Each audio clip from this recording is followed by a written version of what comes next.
Las 2:30 de la mañana. Candelabros de cristal resplandecían sobre el salón de baile abandonado de la corporación Sterling, iluminando las botellas de champán esparcidas como soldados caídos sobre suelos de mármol. Connor Micheli maniobraba su carrito de limpieza entre los restos de la celebración corporativa, con el chirrido de las ruedas resonando en un silencio catedralicio. Entonces la vio.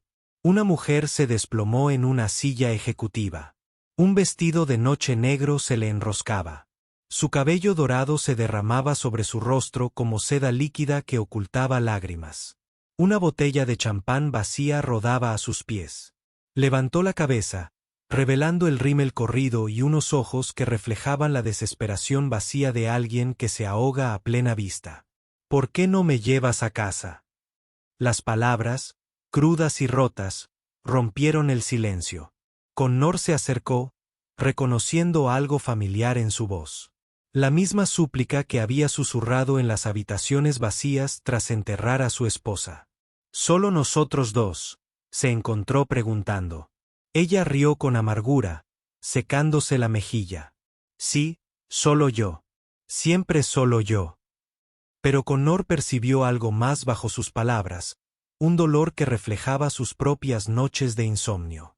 Connor se quitó la chaqueta de trabajo y se la echó sobre los hombros desnudos. La tela se ceñía a su pequeña figura, haciéndola parecer más vulnerable de lo que cualquier director ejecutivo debería parecer. «Soy Connor», dijo con dulzura, «conserje del turno de noche». «¿Y tú lo eres?». Ella lo miró con esos cautivadores ojos azules como si lo viera por primera vez. «Victoria Sterling», susurró, y el nombre se le escapó de los labios como una confesión que preferiría no hacer. «Soy la dueña de este edificio y lo odio por completo». Su voz se quebró en la última palabra, revelando grietas en lo que Connor suponía que solía ser una fachada impenetrable. 3 años atrás, Connor había sido alguien completamente diferente. Tocaba la guitarra en pequeños locales de Manhattan, componía canciones populares sobre el amor y la esperanza, soñaba con grabar un álbum que llegara al alma de la gente. Sara había sido su mayor apoyo, sentada en cafeterías durante horas mientras él actuaba, con los ojos brillantes de orgullo y posibilidades. Entonces el cáncer llegó como un ladrón en la noche, robándole no solo a su esposa, sino también su música, sus sueños, todo lo que lo hacía ser quien era. Ahora fregaba pisos y vaciaba cubos de basura en edificios propiedad de gente como Victoria Sterling, cambiando sus callos de guitarra por quemaduras de líquido limpiador en las manos. Victoria heredó Sterling Corporation a los 30 años, inmersa en un mundo de política de juntas directivas y exigencias de accionistas antes de aprender a manejar su propia vida. 5 años de jornadas de 16 horas, cumpleaños perdidos, vacaciones canceladas y relaciones que se desmoronaban bajo el peso de sus responsabilidades. Sus padres la veían como un activo que optimizar. La junta la veía como una joven que necesitaba pruebas constantes, y todos los demás querían algo de su cuenta bancaria. Había aprendido a sonreír en galas benéficas mientras se sentía completamente vacía por dentro, a charlar de trivialidades sobre informes trimestrales mientras olvidaba lo que era una conversación genuina. ¿Alguna vez sientes que te mueres un poco más cada día?, preguntó Victoria de repente, sus palabras flotando en la luz de la lámpara como humo. Connor agarró con más fuerza el asa de su carrito de limpieza. La pregunta le sonaba demasiado directa. «Sí», admitió. «Cuando Sara murió, pensé que nunca volvería a sentirme vivo». Victoria asintió lentamente. La comprensión se transmitía entre ellos como un secreto compartido. «Me muero cada día, pero sigo respirando. Me despierto a las 5 de la mañana, me acuesto a las 11 de la noche, fines de semana llenos de reuniones de la junta directiva. Tengo 35 años y nunca he tenido un solo día que me pertenezca solo a mí». La confesión pareció sorprenderla más a ella que a él. Connor ayudó a Victoria a bajar al estacionamiento, sus tacones resonando contra el concreto como un metrónomo roto. Señaló un Mercedes negro, cuya pintura probablemente valía más de lo que Connor ganó en 6 meses. Mientras conducía por las calles vacías de Manhattan, Victoria miraba por la ventana una ciudad que nunca dormía de verdad. 500 personas en la fiesta de esta noche, dijo en voz baja, pero cuando me vieron bebiendo sola, nadie me preguntó si estaba bien. Connor la miró por el espejo retrovisor, no viendo a la poderosa directora ejecutiva, sino a una mujer ahogada en su propio éxito. No he ido a una fiesta desde el funeral de Sarah, respondió. La gente mira a los viudos como si no supieran qué decir. La luz roja les dio. Ambos se tomaron un momento para convivir con su soledad compartida. Una semana después, Connor estaba limpiando el piso 39 cuando vio a Victoria en la máquina de café del pasillo a las 2 de la madrugada. Ella pulsaba los botones repetidamente, pero la máquina mostraba un mensaje de error en letras rojas. Déjame ayudarte, ofreció Connor, apareciendo a su lado como un fantasma con ropa de trabajo. Tocó la máquina en un punto específico y el café empezó a fluir hacia su taza. ¿Sigues trabajando tan tarde?, preguntó Victoria, con genuina sorpresa en la voz. El turno de noche es de 11 a 7, explicó Connor. ¿Y tú? ¿No deberían los directores ejecutivos estar durmiendo ya en pijamas de seda? Victoria casi sonrió al oír eso. No puedo dormir. Cada vez que cierro los ojos, veo hojas de cálculo y márgenes de beneficio. Estaban tomando café en un silencio confortable. Los sonidos nocturnos del edificio creaban una atmósfera extrañamente íntima. El zumbido de las computadoras en espera, el lejano silbido de los ascensores moviéndose entre plantas vacías, el suave zumbido de las luces fluorescentes. Todo parecía una canción de cuna para los eternamente exhaustos. ¿Llegaste a casa sana y salva la semana pasada?, preguntó Connor, recordando lo frágil que parecía en el salón de baile. Gracias a ti. Sí, y siento que me hayas visto así. Las mejillas de Victoria se sonrojaron. La vergüenza la hacía parecer más joven. Todos tenemos momentos que preferiríamos olvidar, dijo Connor simplemente. Lo importante es que alguien estaba allí para ayudarla. Por primera vez en meses, Victoria se sintió menos sola en su torre de cristal. 2 semanas después de su primer encuentro, Victoria se encontró atrapada en un ascensor entre los pisos 34 y 35. Las luces parpadearon una vez antes de convertirse en un tenue resplandor ominoso, y el pánico le arañó la garganta como un ser vivo. Presionó el botón de emergencia repetidamente. Su respiración se volvió superficial y rápida. «Ayúdenme, que alguien me ayude, por favor». Su voz resonó en la pequeña caja de metal, rebotando como una burla. Desde algún lugar afuera, escuchó pasos, luego una voz familiar. «Señora Sterling, soy Connor. Llamo a mantenimiento ahora mismo». Su tono tranquilo atravesó su creciente pánico como un faro a través de la niebla. «No puedo respirar aquí». Victoria jadeó, presionando con la espalda contra la pared del ascensor, como si de alguna manera pudiera fundirse con ella y escapar. Connor se sentó justo afuera de las puertas, con voz firme y tranquilizadora. «Háblame de algo. Lo que sea. ¿Qué querías ser de pequeña?». Victoria intentó concentrarse en sus palabras en lugar de en las paredes que la rodeaban. «Profesora de piano», susurró. «Quería enseñar a los niños a hacer música». Connor sonrió, aunque ella no podía verlo. «Es hermoso.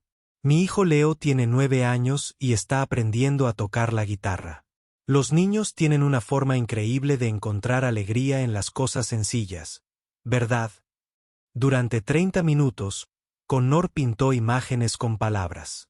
Historias sobre los primeros intentos de Leo tocando la guitarra. Su sonrisa entreabierta cuando finalmente dominaba un acorde. La forma en que se le iluminaban los ojos cuando la música cobraba sentido. Cuando las puertas del ascensor finalmente se abrieron, Victoria salió con piernas temblorosas e inmediatamente se agarró del brazo de Connor para apoyarse. Su compostura habitual se había quebrado por completo, revelando a alguien mucho más humano que el refinado ejecutivo que dirigía las salas de juntas. «Gracias», susurró ella, todavía agarrada a su brazo como un ancla. «¿Te quedaste?» Había asombro en su voz, como si la idea de que alguien se quedara durante su momento de vulnerabilidad le resultara completamente ajena. Connor estudió su rostro, viendo rastros de la niña asustada que debía haber sido. «Claro que me quedé. Eso es lo que la gente hace por los demás». Pero incluso mientras lo decía, Connor se dio cuenta de que quizá no todos en el mundo de Victoria se regían por las mismas reglas. 3 semanas después de su inusual amistad, Connor tomó una decisión que lo sorprendió incluso a él. El domingo por la tarde estaba en Central Park con Leo, enseñándole a tocar la guitarra a su hijo en su banco favorito cerca del estanque. El entusiasmo de Leo compensaba con creces su falta de habilidad, y su risa arrancaba sonrisas a los corredores y paseadores de perros que pasaban. Connor esperaba que Victoria pasara por allí sin querer. Había mencionado que vivía en el Upper East Side, pero no esperaba sentirse tan nervioso ante la posibilidad. Cuando una figura familiar apareció en el camino, su corazón dio un vuelco. «Papá, ¿es la señora de tu trabajo?», preguntó Leo con la curiosidad sin filtros que solo poseen los niños de 9 años. Victoria se acercó vacilante, claramente insegura de ser bienvenida en ese momento familiar. Llevaba vaqueros y un suéter sencillo en lugar de su habitual atuendo de oficina, luciendo casi como una persona completamente distinta. «Connor, espero no estar molestando. Solo estaba caminando». Y su voz se fue apagando, su mirada moviéndose entre padre e hijo con algo que parecía anhelo. «Leo, ella es Victoria». «Victoria, mi hijo Leo». Connor observó cómo su hijo se animaba de inmediato, sin poseer ninguno de los complejos sentimientos de su padre sobre las diferencias de clase. «Papá era músico», anunció Leo con orgullo, como si fuera la información más importante del mundo. «Escribe las canciones más hermosas sobre mamá». Los ojos de Victoria se abrieron de par en par con genuino interés, apareciendo una chispa que Connor nunca antes había visto. «¿Eras músico profesional?», preguntó, sentándose en el banco junto a ellos con la naturalidad de su lugar. Connor sintió un calor que le subía por la nuca. «Solo conciertos en cafeterías, nada del otro mundo». Tuve que renunciar a ello cuando hizo un gesto vago, sin querer explicar la muerte y la responsabilidad financiera delante de su hijo. Victoria asintió comprensiva, sin insistir en detalles que eran claramente dolorosos. «Toca algo para Victoria, papá», insistió Leo, ofreciéndole la guitarra a Connor con la confianza que solo nace del amor incondicional. Connor dudó, con los dedos ligeramente temblorosos, al encontrar los trastes familiares. Hacía meses que no tocaba para nadie más que para Leo, y mucho menos para alguien cuya opinión pudiera importarle. La melodía que surgió era suave y melancólica, una canción que había escrito sobre Sara durante sus últimas semanas, sobre amar tanto a alguien que te cambiarías por él sin dudarlo. Victoria escuchó con lágrimas en los ojos, comprendiendo sin palabras que estaba oyendo algo sagrado. Cuando se apagó la última nota, Leo aplaudió con entusiasmo, mientras Victoria permanecía sentada en respetuoso silencio. «Eso fue extraordinario», susurró finalmente. «Tú lo escribiste». Connor asintió, repentinamente cohibido por la guitarra desgastada y la sencilla melodía. «Para mi esposa, sobre cómo se siente amar a alguien más que a tu propia vida». Victoria se quedó sin aliento, la emoción cruzó su rostro como sombras. «Nunca, nadie me ha amado así», admitió tan bajo que Connor casi no la percibió. La confesión quedó suspendida entre ellos, cargada con años de soledad y aislamiento corporativo. Mientras Leo corría a perseguir palomas, Connor y Victoria se encontraron solos en el banco, el sol de la tarde proyectando largas sombras sobre el parque. «¿Te queda algún sueño?», preguntó Victoria de repente. Además de mantener a Leo feliz y sano, Connor consideró la pregunta seriamente, observando la risa despreocupada de su hijo. «Solía soñar con grabar un álbum». «Una tontería, la verdad». Victoria negó con la cabeza con firmeza. «No es una tontería. Solía soñar con aprender piano, pero mi padre decía que era una pérdida de tiempo para alguien en mi posición. Se sentaron en un cómodo silencio. Dos personas que habían renunciado a partes de sí mismas por la supervivencia y la responsabilidad. ¿Podrías enseñarme algo? ¿Solo un par de cuerdas? La petición de Victoria salió vacilante, como si esperara un rechazo. Connor miró sus manos cuidadas, tan diferentes de sus dedos ásperos por el trabajo, y asintió. Toma, coloca los dedos así. Mientras guiaba su mano a la posición correcta, sus pieles se rozaron brevemente, provocando una descarga inesperada en ambos. El primer intento de Victoria con la cuerda fue torpe, produciendo un sonido apagado que hizo reír a Leo desde el otro lado del césped, pero su segundo intento fue mejor, y para el tercero sonreía con genuina alegría. Un mes después de su primer encuentro en el salón de baile, el mundo de Connor dio un giro inesperado. Llegó al trabajo el lunes por la mañana y encontró una carta de despido en su casillero y su tarjeta de acceso de seguridad desactivada. Recortes presupuestarios, explicó su supervisor con la indiferencia practicada de quien ya ha dado esta noticia muchas veces. Nada personal, Michei. Empresas reestructurando el personal de limpieza. Connor se quedó mirando la carta de despido, pensando a toda velocidad en los pagos de la hipoteca, los gastos escolares de Leo, las facturas del supermercado y las primas del seguro médico que ya no podía pagar. Lo que Connor no sabía era que Margaret Ashworth, la implacable directora de recursos humanos de Sterling Corporation, había estado observando. Había notado las conversaciones de Connor con Victoria, documentado su encuentro en el ascensor y elaborado un informe que describía sus interacciones como una confraternización inapropiada entre el personal ejecutivo y el de apoyo. Margaret había presentado sus conclusiones a la junta directiva con precisión quirúrgica, sugiriendo que el empleo de Connor representaba un riesgo para la moral de la empresa y la reputación profesional de Victoria. La junta estuvo de acuerdo de inmediato. Solucionar el problema era más sencillo que abordar la complejidad de las conexiones humanas entre clases sociales. Esa misma tarde, Connor decidió contarle a Victoria en persona sobre su despido. Al menos se lo debía. Valiéndose de su conocimiento de los patrones de seguridad del edificio, se dirigió a la planta ejecutiva por última vez. A través de las paredes de cristal de la sala de conferencias, vio a Victoria sentada en una enorme mesa de caoba rodeada de hombres con trajes caros. En la pantalla de la pared, una presentación mostraba la fase 1 de la iniciativa de optimización de personal completada. El nombre de Connor aparecía en una lista de empleados despedidos, marcado con una X roja que parecía inquietantemente definitiva. Lo que destrozó a Connor no fue solo ver su nombre en la lista de despidos. Fue observar el rostro de Victoria mientras Margaret Ashworth hablaba de despedir a empleados problemáticos que demostraban falta de criterio en las relaciones laborales. Victoria permaneció inmóvil, con expresión indescifrable, sin oponerse mientras se discutía el empleo de Connor como si fuera un asunto pendiente. Incluso asintió cuando Margaret sugirió que mantener los límites profesionales previene estas situaciones incómodas. Connor sintió que algo se rompía en su pecho, un sonido como el de las cuerdas de una guitarra al romperse bajo demasiada presión. Esa noche, Connor esperó fuera del edificio Sterling hasta que Victoria salió a su hora habitual, las 11:30. Pareció sorprendida de verlo, y luego inmediatamente culpable, lo que le dijo todo lo que necesitaba saber. Connor, ¿qué haces aquí? Su voz tenía un tono nervioso que no había estado presente en sus conversaciones anteriores.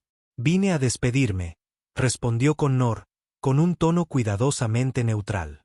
Me despidieron hoy.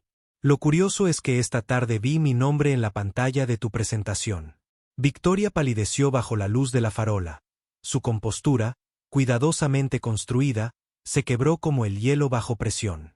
Puedo explicarlo, empezó Victoria. Pero Connor levantó la mano para detenerla. ¿Explicar qué? ¿Qué estabas presente cuando decidieron despedirme? ¿Qué te sentaste allí mientras me llamaban empleado problemático? Su voz se mantuvo firme, pero Victoria percibió el dolor subyacente. No dijiste ni una palabra en mi defensa, ¿verdad? La pregunta dio en el blanco y Victoria se estremeció como si la hubiera golpeado. No era tan sencillo, susurró. La junta directiva ya sospechaba de nuestra amistad. Intentaba protegernos a ambos. Pero incluso mientras lo decía, la excusa sonó hueca en el aire nocturno. Connor metió la mano en su chaqueta y sacó un papel doblado, su carta de despido. Dijeron que demostré falta de criterio en las relaciones laborales.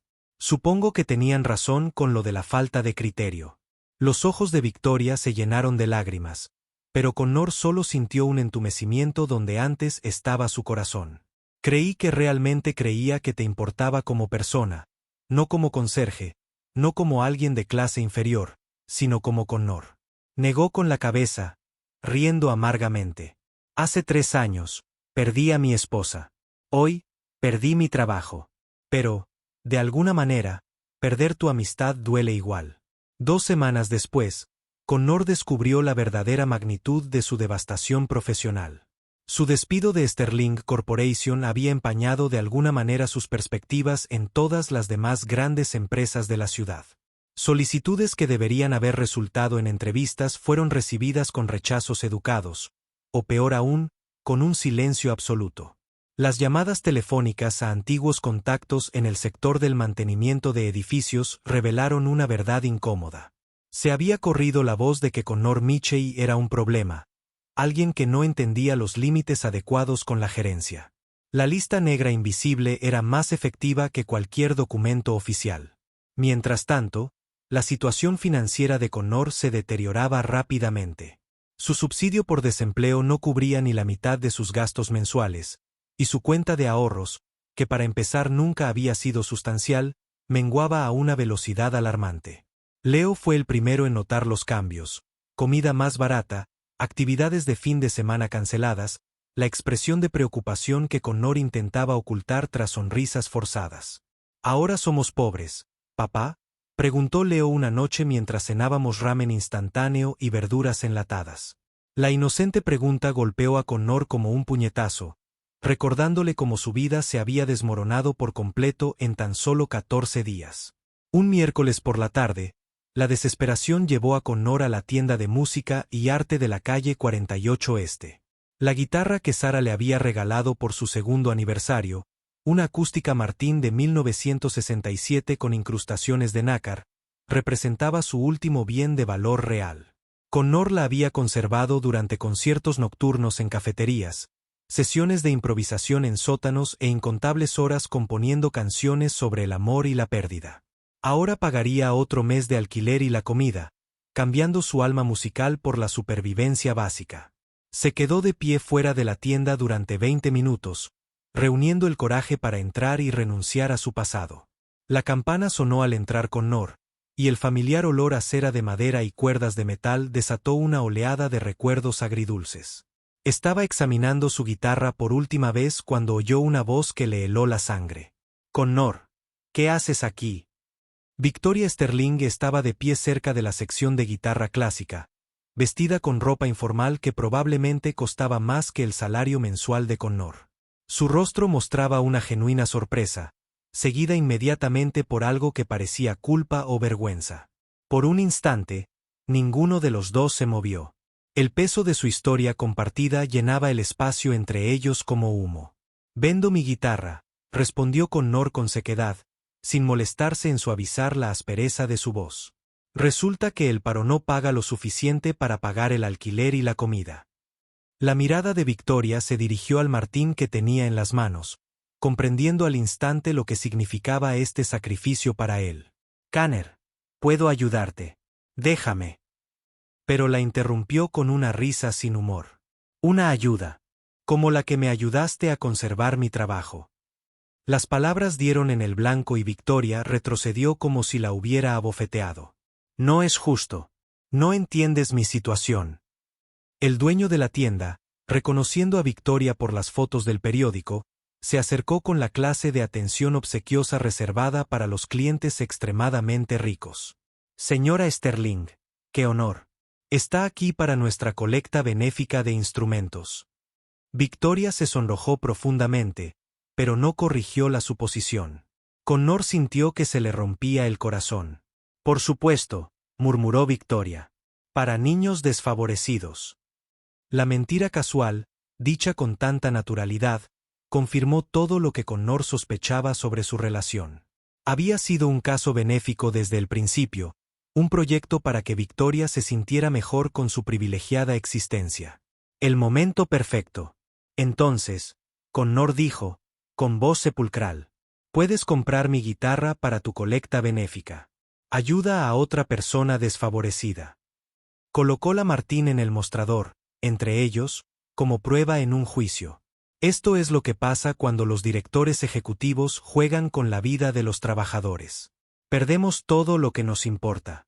Victoria extendió la mano hacia la guitarra, pero se detuvo, con la mano suspendida a centímetros de la madera pulida.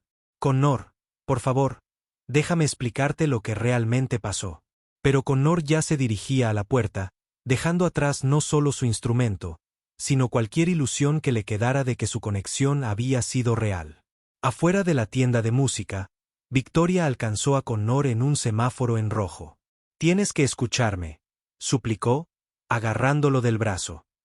«La junta directiva descubrió nuestra amistad y amenazó con destituirme como directora ejecutiva si no demostraba mi capacidad para tomar decisiones objetivas sobre el personal». Connor se apartó de su mano, con el rostro convertido en una máscara de ira contenida. «Así que elegiste tu trabajo por encima de un ser humano por el que decías preocuparte».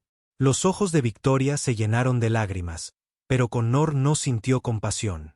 «¿Sabes cómo me llamaron en esa reunión? Un lastre para la reputación ejecutiva. Ni una persona, ni siquiera una empleada, solo un lastre. Intenté salvar tu puesto», insistió Victoria, con la desesperación invadiendo su voz. «Pensé que si podía demostrar que despedirte fue una decisión empresarial y no personal, podría protegerte de peores consecuencias». Connor la miró con incredulidad. «¿Peores consecuencias, Victoria? No encuentro trabajo en ninguna parte de esta ciudad. Tu empresa no solo me despidió, destruyó mi capacidad para mantener a mi hijo». El peso de sus palabras se asentó entre ellos como una piedra en agua quieta. «Todas mis solicitudes son rechazadas sin explicación. De repente, cada contacto al que llamo no tiene nada disponible. Tu junta directiva no solo quería que me fuera. Querían que desapareciera por completo». La compostura de Victoria finalmente se quebró por completo. «Lo sé», susurró. «Me enteré de la lista negra la semana pasada. Margaret Ashworth ha estado llamando a otras empresas para advertirles sobre el comportamiento inapropiado de sus empleados». Connor sintió que se le escapaba la última valentía. «Y tú lo dejaste pasar. Te sentaste en tu torre de marfil mientras destruían sistemáticamente mi vida». Se acercó, bajando la voz hasta convertirse en un susurro peligroso. «Confié en ti, Victoria. De hecho, pensé que un director ejecutivo podría verme como a un igual, como alguien a quien valía la pena conocer.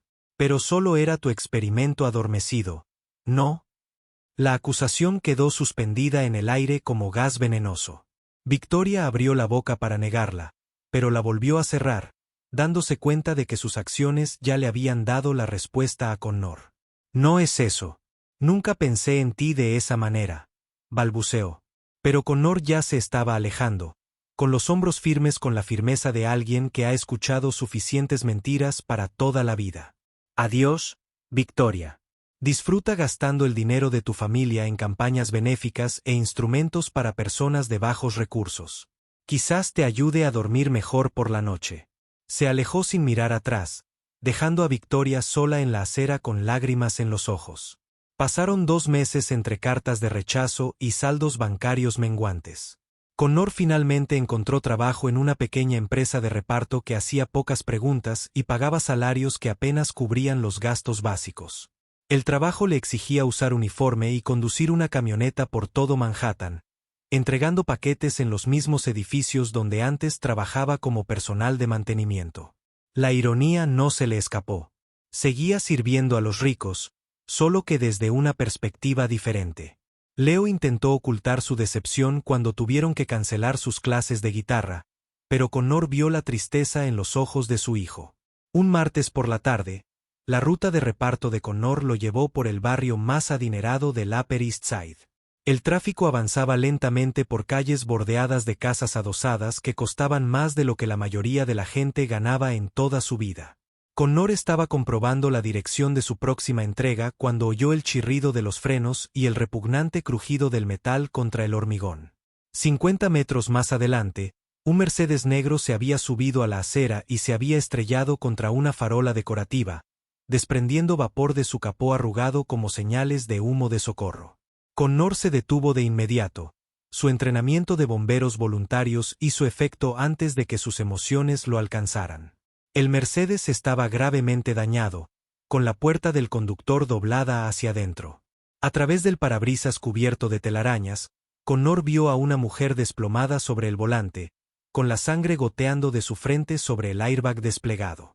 Tardó varios segundos en reconocer a Victoria Sterling, inconsciente y potencialmente moribunda entre los restos de su costoso coche. Por un terrible instante, Connor dudó. Esta mujer había destruido su carrera, su estabilidad financiera, su capacidad para mantener a su hijo. Pero la decencia de Connor pudo más que su ira. Llamó al 911 mientras corría hacia el Mercedes accidentado, con la adrenalina por encima de cualquier pensamiento de venganza o justicia. La puerta del conductor estaba atascada, pero la del copiloto se abrió con esfuerzo. Victoria respiraba, pero no respondía. Su apariencia, habitualmente perfecta, ahora estaba manchada por la sangre y el olor químico de los airbags desplegados. «Victoria, ¿me oyes?», preguntó Connor, tomándole el pulso y buscando signos de lesiones graves. Su respiración era regular pero superficial, y no respondía a su voz ni a su tacto. Los paramédicos llegaron en 6 minutos, con profesionalidad y eficiencia, mientras estabilizaban a Victoria y la preparaban para su traslado al Hospital Monte Sinaí. Uno de ellos encontró un frasco de pastillas en el bolso de Victoria. Pastillas para dormir, casi vacías. «Parece que tomó unas 15 pastillas», dijo él. Paramédico con gravedad. Esto no fue un accidente. Connor sintió un nudo en el estómago al comprender las implicaciones. Victoria no había chocado su coche por una conducción imprudente ni por un fallo mecánico. Consumió deliberadamente suficientes pastillas para dormir como para perder el conocimiento al volante, convirtiendo su Mercedes en un arma suicida. En el hospital, Connor se encontró en la incómoda situación de ser el único contacto de emergencia de Victoria. Sus padres estaban de viaje por Europa, explicó su asistente, y no había otras relaciones personales registradas en sus archivos. Connor estuvo sentado en la sala de espera durante 3 horas, preguntándose por qué se había quedado cuando podría haberse marchado simplemente después de que llegara la ambulancia. Finalmente, un médico llegó con noticias.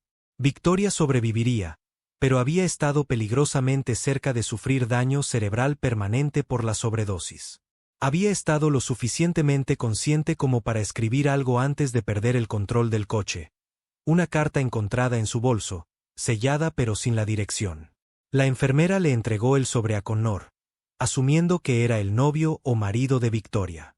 Dentro, él encontró 3 páginas de texto manuscrito que le hicieron temblar las manos al leer.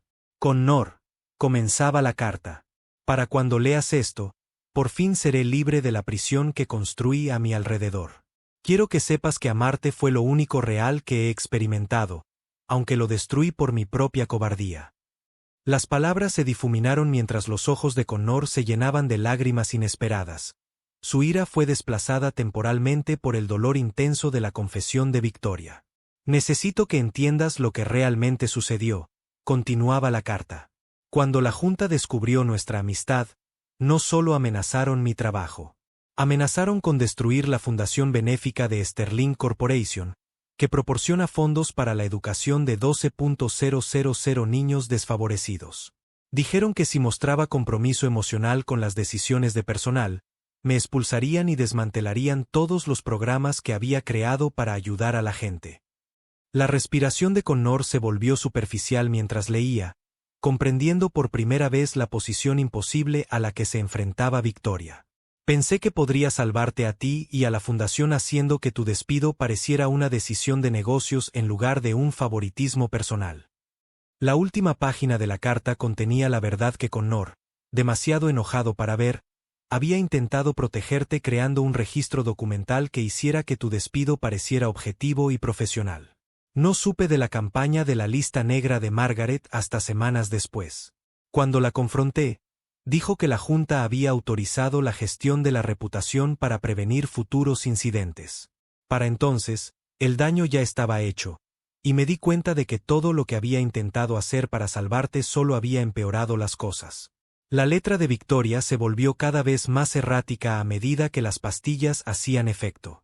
No puedo vivir con el conocimiento de que mi cobardía destruyó a la única persona que me vio como humana. Te quiero, Connor. Siento no haber sido lo suficientemente valiente para luchar por nosotros.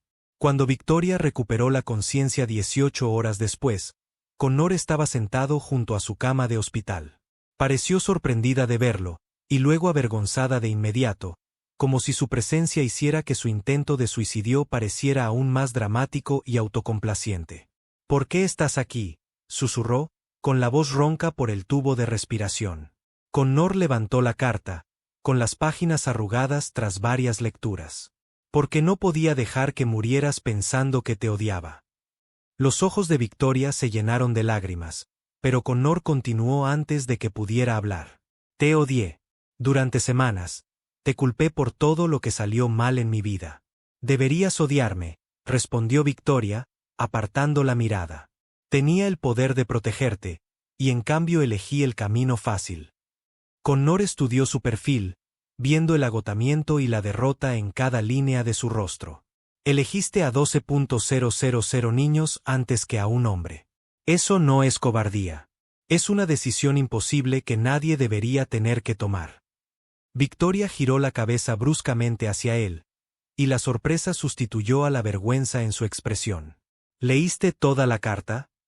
Connor asintió. 3 veces. Necesitaba entender qué había pasado realmente antes de decidir si quedarme o irme. Durante varios minutos, permanecieron en silencio, interrumpidos solo por el pitido constante del monitor cardíaco de Victoria. Intenté renunciar después de tu despido, dijo Victoria finalmente. Pero mi contrato incluye una cláusula que me impide irme antes de los 40 sin ceder todos los bienes familiares a parientes lejanos. Si hubiera renunciado, habrían cerrado la fundación y despedido a 3.000 empleados para maximizar las ganancias a corto plazo. Connor asimiló esta información lentamente, su ira fue reemplazada gradualmente por una comprensión más compleja de las estructuras de poder corporativas y las obligaciones familiares. Entonces, estás atrapado, dijo. No era una pregunta. Victoria rió con amargura. Esposas de oro. Tengo más dinero del que podría gastar en 10 vidas. Pero no puedo tomar una sola decisión que sea realmente mía. Miró a Connor con ojos que parecían mayores que sus 35 años. ¿Sabes qué es gracioso?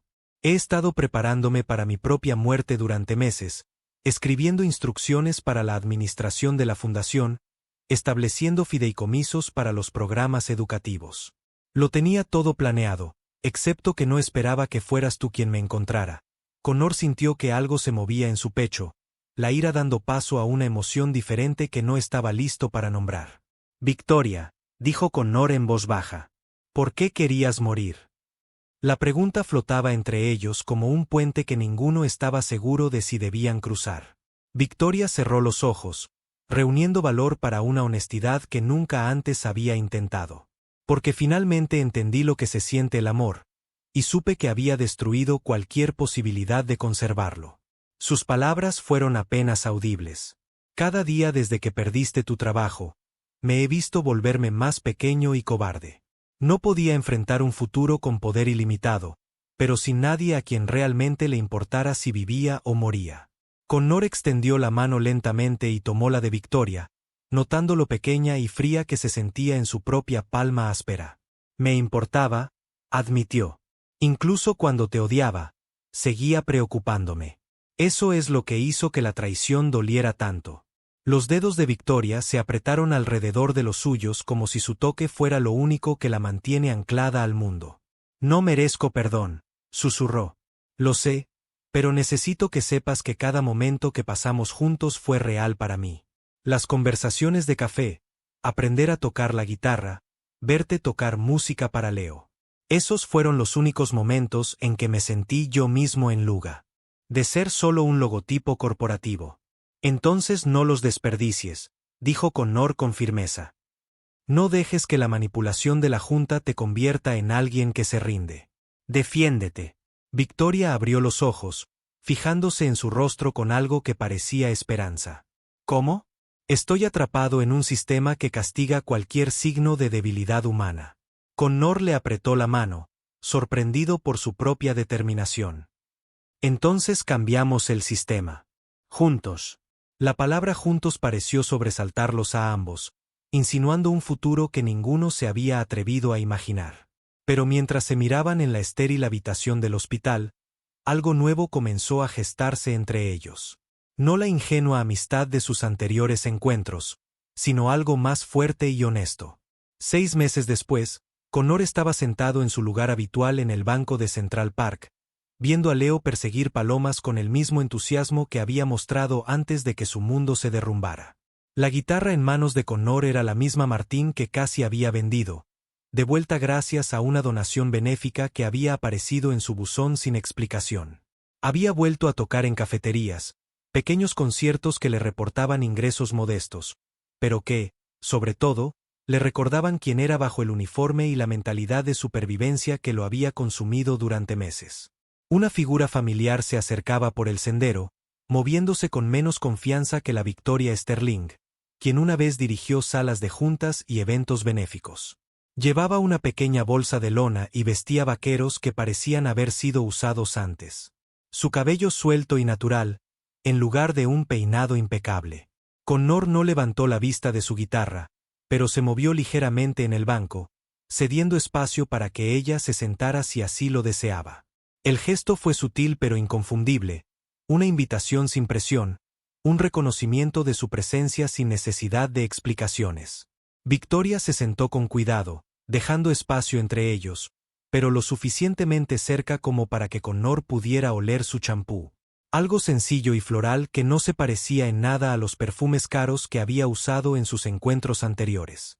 De su bolso, sacó un cuaderno lleno de partituras manuscritas, páginas cubiertas de progresiones de acordes y letras que evidenciaban una extensa revisión y refinamiento. He estado escribiendo, dijo simplemente, sin mirar a Connor, sino hablando al aire entre ellos. Canciones, en su mayoría terribles sobre cometer errores y encontrar el coraje que no sabías que tenías. Leo vio a Victoria y corrió hacia ella con alegría despreocupada, con el rostro iluminado como si fuera su tía favorita que regresaba de un largo viaje. Victoria, ¿oíste tocar a papá? Ha estado practicando canciones nuevas todos los días. El entusiasmo del chico era contagioso, y Victoria sonrió. No la expresión pulida de director ejecutivo que Connor recordaba, sino algo genuino y sin reservas. Sí lo oí. Suena maravilloso. Miró a Connor por primera vez desde su llegada. Mejor que antes, de hecho. Hay algo diferente en la música. Connor asintió lentamente, comprendiendo a qué se refería. El dolor había cambiado su composición, añadiéndole una profundidad y una complejidad que el éxito y la felicidad por sí solos no podían proporcionar. Tengo algo para ti, dijo Victoria, sacando una partitura de su cuaderno. No es muy buena, y probablemente me equivoqué con las progresiones de acordes, pero le entregó a Connor una canción titulada The Space Between Us, escrita con una caligrafía cuidadosa que demostraba la paciencia de quien aprende un idioma completamente nuevo. Connor estudió las notas y la letra, reconociendo la historia de Victoria entretejida en versos sobre torres de cristal y prisiones de oro, sobre aprender que el amor exige arriesgar todo lo que creías que te protegía. Esto es hermoso, dijo en voz baja, y las progresiones de acordes son bastante sofisticadas. Victoria se sonrojó de placer ante el cumplido, aparentando menos de sus 35 años. He estado tomando clases. Resulta que hay profesores que hacen visitas a domicilio a estudiantes que no pueden abandonar sus circunstancias. Connor comprendió el lenguaje codificado. Victoria seguía atrapada en sus obligaciones corporativas, atada a contratos y expectativas familiares que le impedían vivir con libertad. Pero encontraba pequeñas rebeliones, creando momentos de autenticidad dentro de las limitaciones de la vida que le había tocado vivir. No era la huida dramática que prometían las películas, sino un progreso medido en pasos cuidadosos en lugar de grandes gestos. ¿Lo harías tú? Connor dudó, pero luego decidió confiar en la frágil pieza que habían construido. ¿Te gustaría tocarla juntos? ¿Tu canción? Los ojos de Victoria se abrieron de sorpresa y con algo que parecía excitación nerviosa. Todavía no soy lo suficientemente bueno. Probablemente me equivoque con el tiempo. Connor sonrió, la primera expresión completamente natural que le había dado desde el hospital. Todos se equivocan con el tiempo al principio. Así es como aprendes a encontrar el ritmo que te funciona en lugar de intentar seguir el ritmo de alguien más. Pasaron la siguiente hora trabajando en la canción de Victoria. Connor tocando la melodía principal mientras Victoria intentaba las progresiones de acordes más simples que había escrito para sí misma. Tenía razón sobre equivocarse con el tiempo, pero Connor fue paciente, contando los tiempos en voz alta y ajustando su propia interpretación para adaptarse al ritmo de aprendizaje de ella. Leo proporcionó una percusión entusiasta, aunque no del todo precisa, aplaudiendo, su alegría tan contagiosa que hizo reír a ambos adultos cuando los dedos de Victoria fallaron particularmente en un cambio de acorde. Al caer la tarde, Victoria guardó su cuaderno con la atención de quien ha aprendido a apreciar las pequeñas cosas. Tengo que irme, dijo, pero sin la urgencia que siempre había marcado sus salidas durante su anterior amistad. Reunión de bardos a las 7. Estamos hablando de la expansión de la fundación educativa. Connor asintió, comprendiendo que sus obligaciones no habían desaparecido, sino que estaba encontrando maneras de usar su puesto para fines que le parecían significativos, no solo lucrativos. Victoria, dijo Connor mientras se levantaba para irse. Se giró, con las cejas arqueadas en un gesto interrogativo. A la misma hora la semana que viene, si quieres seguir trabajando en la canción. La invitación fue informal, pero contundente. Ambos la reconocieron. La sonrisa de Victoria era suave y genuina. Me gustaría si estás segura de que no te importa dar clase a un alumno muy lento. Connor miró a Leo, que seguía persiguiendo palomas con un optimismo infinito. Luego volvió a mirar a Victoria. Todos merecen la oportunidad de hacer música, dijo, especialmente quienes nunca han tenido la oportunidad de intentarlo. Victoria se alejó bajo la dorada luz de la tarde, con pasos más ligeros que en meses. Connor la vio irse y luego bajó la vista hacia la canción que había escrito. La letra hablaba de distancias inconmensurables, de aprender a construir puentes a través de diferencias que parecían imposibles de salvar. No era una canción de amor en el sentido tradicional, pero era algo quizás más valioso, una canción sobre dos personas que aprenden a verse con claridad a pesar de las barreras que las circunstancias habían construido entre ellos. Mientras Connor tocaba la melodía de Victoria una vez más, Leo se sentó a su lado en el banco, apoyando la cabeza en el hombro de su padre con el cariño casual que hacía que todo lo demás valiera la pena. «Papá, ¿te gusta Victoria?», preguntó el niño con su característica franqueza. Connor consideró la pregunta seriamente, observando el lugar donde Victoria había desaparecido tras una curva del camino. «Creo que estoy aprendiendo», respondió con sinceridad. A veces, las mejores cosas requieren tiempo para comprenderse bien. La música se extendió por el parque al caer la noche. Una melodía sencilla que hablaba de segundas oportunidades y del coraje necesario para permanecer abierto a lo posible incluso después de experimentar una profunda decepción. No era una canción perfecta, y no cambiaría el mundo, pero era honesta de una manera que se sentía inusual y valiosa. Connor tocó hasta que se apagó la última luz. Luego empacó su guitarra y caminó a casa con Leo, llevando la música de Victoria y la silenciosa esperanza de que algunos puentes, una vez construidos, podrían soportar el peso de dos personas lo suficientemente valientes como para encontrarse en el medio. A lo lejos, el edificio de Sterling Corporation se alzaba hacia el cielo de Manhattan como un monumento al poder y la ambición. Pero en algún lugar dentro de sus paredes de cristal y acero, una mujer estaba sentada escribiendo canciones sobre encontrar su voz. Y por primera vez en su vida adulta, el edificio se sintió menos como una prisión y más como un lugar donde estaba aprendiendo a ser.